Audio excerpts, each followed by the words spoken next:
Welcome to the Experience Better video podcast series. I'm Josh Buechler, PT. I'm Adam Lisa, PT as well.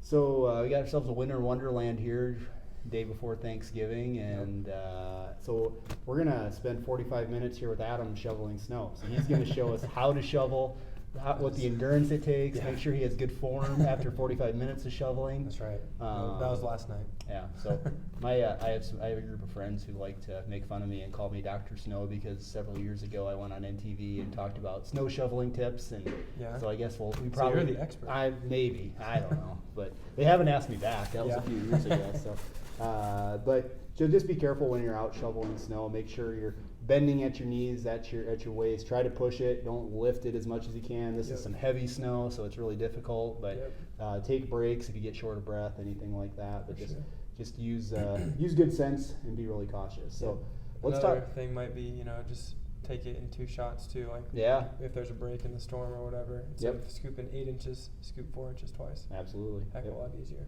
Great idea. So let's talk about an injury we got going on today. It's Tua Tagovailoa, the quarterback for Alabama. A few weeks ago, he hurt his hip really bad, and he actually fractured his hip and dislocated his hip. So and what he fractured was actually the posterior wall of his pelvis. And that's actually it's almost like shattering it. It's like a ball shattering a dinner plate. I mean, essentially is what happened. So this is going to be a pretty impactful injury and a pretty impactful recovery. So tell us a little bit about it. Yeah, so it's a weird injury. Initially, they were comparing it to like Bo Jackson's injury, where he dislocated his hip back in the day. But the doctor that did his surgery came out and said, no, it's completely different. Okay. They said he did dislocate his hip, or at least that's what they initially thought, but then they discovered that posterior wall. So like the acetabulum is like the cup that the head of the femur sits in, and that's how you get so much movement. It's not a real stable joint from an anatomy standpoint or from a bony configuration. It relies a lot on some stability from muscles and then from ligaments as well. And so along with that, he had that fracture, and so they had to kind of go together and surgically repair that. And then another thing to think about is there's a small little blood vessel that provides blood flow to the head of the humerus. And so if you ever hear of like avascular necrosis, avascular necrosis, that's something that for whatever reason that blood vessel either tears, it gets disrupted, and so the head of the humerus actually dies, which is what necrosis means. And so that's something to monitor. They said that everything looked good after his surgery, but you probably don't know for sure. Exactly. And so I'm sure they'll do like repeat MRIs, every 2 or 3 weeks just to make sure that everything is looking good. But pretty safe to say his long-term football career is a little bit, certainly up in the air a little bit. Absolutely. It's certainly going to impact him. Even if everything heals correctly, he still had a significant hip injury. He disrupted that capsule of his hip.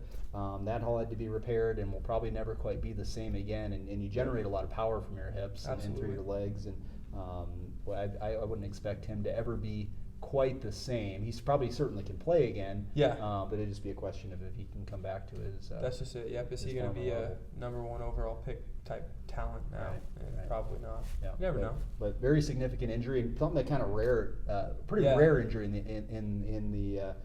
the football world. However, I mean, this is the kind of injury that happens in a car crash, or just like you fall off a ladder, get trampled by a herd of buffalo or something.